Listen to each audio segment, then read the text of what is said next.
ಹಾಸನ ಜಿಲ್ಲೆ ಮಲೆನಾಡು ಭಾಗದಲ್ಲಿ ಕಾಡಾನೆ ಸಂಚಾರ. ಜಮೀನಿನಲ್ಲಿ ಹಿಂಡು ಹಿಂಡಾಗಿ ಸಾಗಿವೆ ಕಾಡಾನೆಗಳು. ಬೇಲೂರು ತಾಲೂಕಿನ ಬೆಳ್ಳವರೆ ಹಾಗೆಯೇ ಕಣಗುಪ್ಪೆ ಬಳಿ ಆ ಕಾಡಾನೆಗಳ ಸಂಚಾರ ಇದೆ.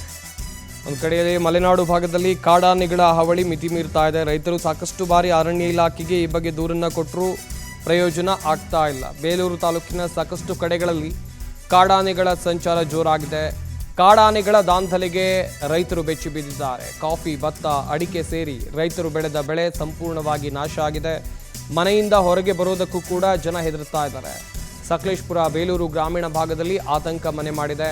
ಮಲೆನಾಡು ಭಾಗದಲ್ಲಿ ಆನೆಗಳ ಹಾವಳಿ ನಿದ್ದೆಗೆಡಿಸಿದೆ ರೈತರದ್ದು. ನೋಡ್ತಾ ಇರಬಹುದು ಹಿಂಡು ಹಿಂಡಾಗಿ ಆನೆ ಹೇಗೆ ಸಾಕ್ತಾ ಇವೆ ಅಂತೇಳಿ. ಸದ್ಯ ಈ ಗಜಪಡೆಯನ್ನು ಕಂಡು ಆ ಭಾಗದ ರೈತರು ಬೆಚ್ಚಿ ಬಿದ್ದಿದ್ದಾರೆ. ನಿರಂತರವಾಗಿ ಆನೆಗಳು ಬೆಳೆದ ಬೆಳೆಗಳನ್ನು ನಾಶ ಮಾಡ್ತಾ ಇವೆ. ಈ ರೀತಿಯಾಗಿ ರೈತರು ಆಕ್ರೋಶವನ್ನು ವ್ಯಕ್ತಪಡಿಸಿ ಅರಣ್ಯ ಇಲಾಖೆಗೆ ಮಾಹಿತಿಯನ್ನು ಕೊಟ್ಟು ಕಂಪ್ಲೇಂಟನ್ನು ಮಾಡಿದರೂ ಯಾವುದೇ ಪ್ರಯೋಜನ ಆಗ್ತಾ ಇಲ್ಲ.